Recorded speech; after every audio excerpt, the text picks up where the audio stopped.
Oi, pessoal! Tudo bem com vocês? Nós somos o Tabuleigos.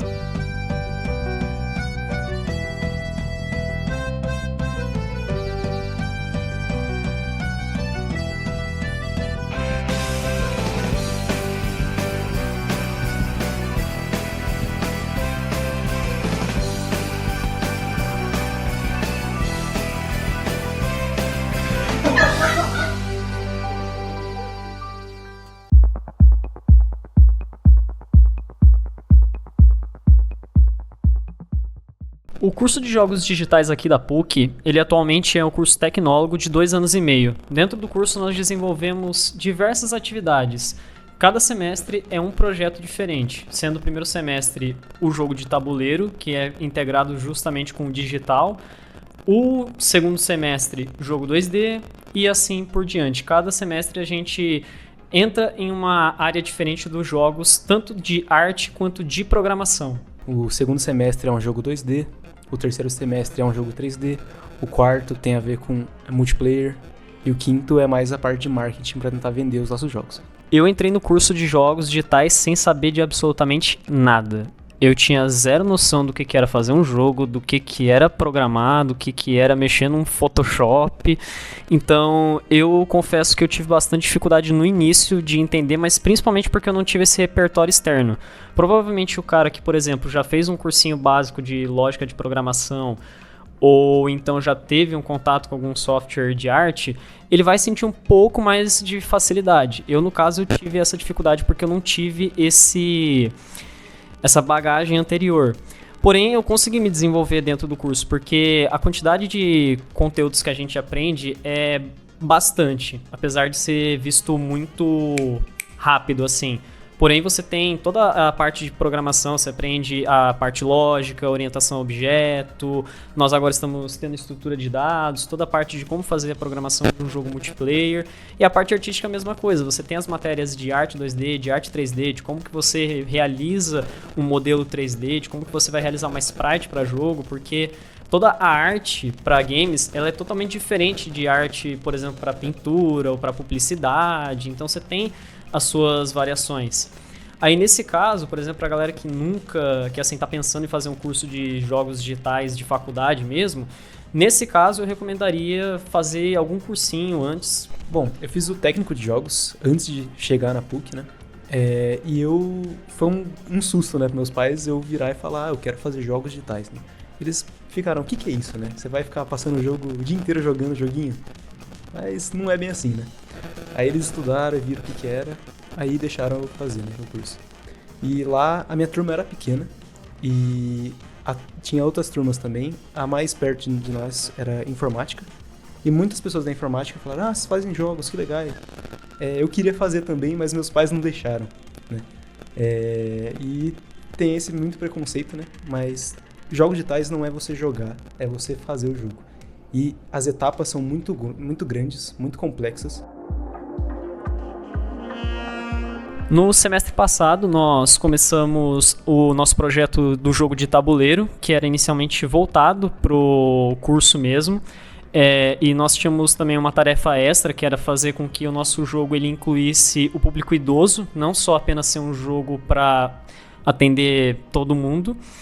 E nisso, eu e o Eduardo, junto com mais outros 3 colegas nossos de curso, nós desenvolvemos o nosso jogo de tabuleiro Espadelha, que não só foi um projeto que nós gostamos muito de ter trabalhado e desenvolvido e receber um feedback positivo do Vitalitá, que é onde é um espaço utilizado para a comunidade idosa poder realizar diversas atividades aqui da PUC. Nós levamos nossos jogos até lá para poder serem testados.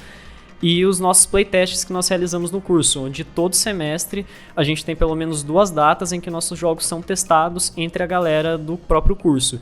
E inclusive estamos pensando em expandir isso daí para o resto da PUC, de tentar trazer pessoas de outros cursos para poderem testar nossos jogos, darem opiniões e verem todo o trabalho que a gente faz, não só ficar restrito ao nosso público.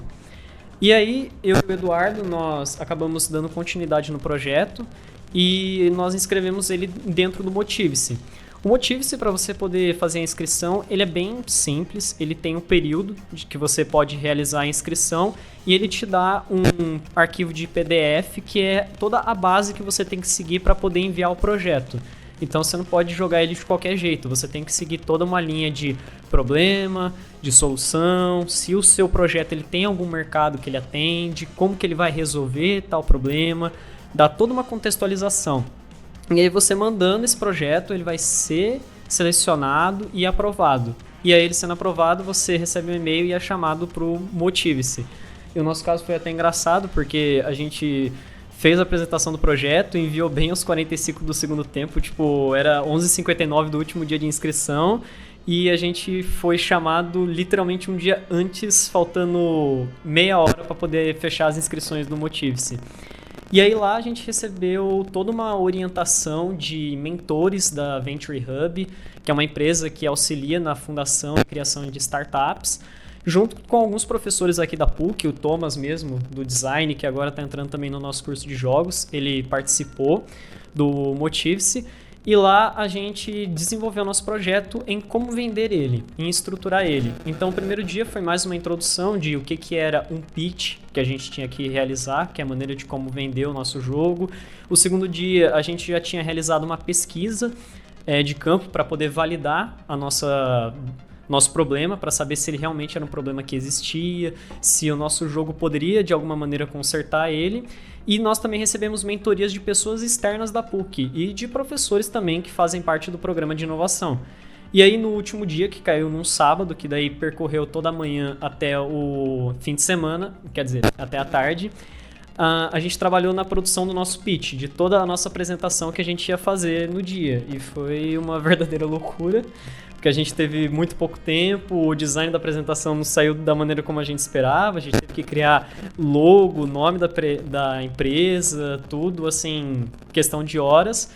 Mas deu certo, e na hora de fazer a apresentação do pitch no Motive-se, a gente apresentou para uma banca, e nessa banca você tinha pessoas de diferentes áreas com graus de cargos assim extremamente altos. Você tinha um diretor de Machine Learning da Nubank, o CEO de desenvolvimento da Nokia, uma diretora respeitada da Unimed, além de pessoas da Universidade de Barcelona presente no dia da apresentação. Então era uma galera de peso que estava ali avaliando os projetos de todo mundo. E a gente teve a incrível felicidade de ter conseguido conquistar o segundo lugar dentro de 20 projetos. Foram, acho que 39 projetos enviados, 20 aprovados, sendo o último que entrou, porque estava na lista de espera. E mesmo com todas as dificuldades para poder realizar a apresentação, as correrias que foi, a gente conseguiu ter esse espaço de conquistar o segundo lugar, ter o reconhecimento. E aí agora, depois do Motive-se, nós estamos no CRIA, que daí a gente vê tudo aquilo que a gente aprendeu no Motive-se de maneira mais pausada, por sections de um dia, só focado em determinadas coisas. E a nossa ideia agora é poder fazer com que o nosso jogo de tabuleiro ele consiga chegar no mercado de trabalho e conseguir vender ele para chegar nas pessoas, nos mercados, e todo mundo poder conhecer o nosso jogo e jogá-lo. O Espadelha, ele é um jogo Battle Royale de tabuleiro que ele está integrado ao digital. As regras dele estão no digital e no físico, então eles funcionam junto aos dois. As hordas, o tempo ele passa no aplicativo, as peças elas são spawnadas no aplicativo, então tal coisa nasce em tal lugar, ela vai ser indicada no aplicativo. E ele é um jogo que ele pode ser jogado de 2 a 6 pessoas. É um jogo de abelhas, o mapa ele é hexagonal, para imitar uma colmeia mesmo, e as peças elas encaixam no tabuleiro. Ele é um jogo bem competitivo e bem desafiador, e você pode muito bem se comunicar com seus aliados, inimigos, enfim, para tirar essa interação mesmo. No primeiro módulo, que eu acabei falando no semestre, mas no primeiro módulo do curso de jogos digitais, o jogo de tabuleiro ele é chamado de jogo híbrido. Por quê? Porque ele envolve tanto a parte física quanto digital. Não necessariamente você precisa fazer um jogo de tabuleiro. Por exemplo, se você quiser fazer um jogo de carta nesse semestre, você pode. Só que, por obrigatoriedade do curso, ele precisa ter alguma parte digital. E normalmente é um aplicativo. E aí a gente pensou, assim, quais que eram os problemas que a gente estava tendo com o físico. Como é um Battle Royale, você tem muitos itens que os jogadores podem pegar, e esses itens eles precisam aparecer aleatoriamente no mapa. Para o usuário não ter que ficar tipo, joga um aqui, joga outro ali, e mais um aqui. O próprio aplicativo ele já tem um sistema criado que ele gera aleatoriamente o local que cada um dos itens tem que estar. E aí o jogador ele olha pelo mapa que tem ali a localização dos itens, que a gente fez um design para poder facilitar para o jogador também entender em que lado está cada peça. E aí ele coloca no tabuleiro, para não ter que ficar tendo esses problemas de aleatoriedade e também ter um bom controle das rodadas. Os nossos professores, eles trouxeram jogos que tenham eles são híbridos, né? Pra gente testar e tirar ideias a partir deles. E é uma coisa assim que eu acho inovadora, que eu nunca tinha visto e realmente vai estar na moda e vai pegar, sabe? E querendo ou não também é uma maneira boa de você revitalizar os jogos de tabuleiro, porque hoje em dia com a moda do digital, os jogos de videogame, a maioria dos jovens, tipo, quando se fala em jogo, vai preferir muito mais jogar um jogo da internet do que puxar um tabuleiro, assim, que é uma galera mais da antiga que gosta de jogar. E aí você integrar isso com o digital, você consegue atrair esse tipo de público. E, inclusive o nosso também, que é uma das coisas que diferencia bastante o nosso jogo de tabuleiro, é que ele é de um gênero que você dificilmente vai encontrar no mercado. E que é um gênero que é muito popular entre os jovens, que é o Battle Royale. Você tem vários jogos como o Call of Duty Warzone, o Fortnite, que é o principal exemplo, PUBG, que são Battle Royales, que são extremamente populares, que vendem muito e que são no digital, mas você não tem um jogo assim no físico. E o nosso jogo de tabuleiro, ele tem isso, ele tem todas as mecânicas de um Battle Royale adaptadas para um jogo de tabuleiro. Esse é um jogo que ele estimula bastante as atividades cerebrais. Principalmente porque quando foi passado pra gente essa questão da inclusão dos idosos, veio junto de um problema que era a questão de solidão. E a solidão ela pega justamente nesses problemas do corpo humano, de você ter um desestímulo de atividades cerebrais, de ter outros problemas, e ele é um jogo que ele gera bastante interação. Então ele é um jogo que ele não deixa, por exemplo, você isolado nas partidas. Você tá a todo momento assim, prestando atenção, ativando seu cérebro, pensando assim, cara, eu posso colocar meu personagem aqui, mas se eu colocar aqui, o outro pode vir aqui e me atacar. Então ele é um jogo que ele estimula essa atividade cerebral, essa estratégia, e ele é um jogo também que é bastante interessante porque como ele atinge vários públicos, ele é um jogo que ele pode ser intergeracional. Então, por exemplo, se você tem um avô que está buscando uma maneira de se conectar com o neto, que passa boa parte do tempo jogando, ou então que não sente tantas semelhanças de assuntos ou atividades com o avô, o jogo entra como uma alternativa, porque ele consegue unir esses dois. Ele traz um tema que o jovem gosta e um estilo de jogo que o cara que é mais velho está acostumado a jogar, que é um tabuleiro. Inclusive o material que a gente utilizou para poder fazer o tabuleiro é um MDF, que traz um ar mais rústico, daqueles jogos de madeira antigos. No momento a gente está trabalhando nisso, lá no programa do CRIA, inclusive a gente tem um contato, já está agendando na semana que vem uma reunião com o pessoal do Bucaneiros, para poder conversar com eles testarem o nosso jogo também, nos darem feedbacks e até, quem sabe, de repente surgir uma parceria nesse caminho.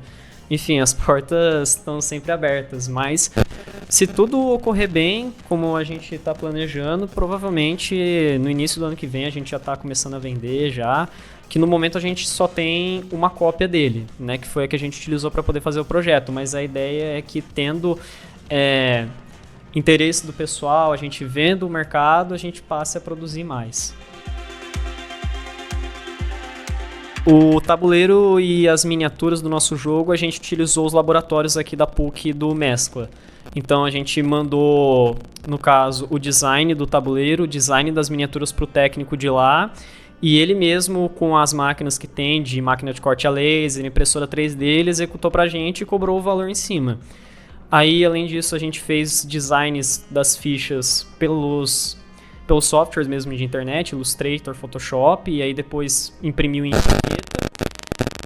E o aplicativo a gente fez no Construct, que é uma game engine que é utilizada para poder fazer jogos mais simples. e que também era uma das exigências do nosso projeto desse semestre, que o jogo, a parte digital fosse feita no Construct. Bom, o começo é a idealização, né? Um brainstorming, qualquer coisa do tipo. Inventar a história, né? O roteiro, para ir criar os personagens, as artes. A programação, ela é muito complexa, é a parte que mais pega, assim, né? O level design, tem muitas matérias muito complexas.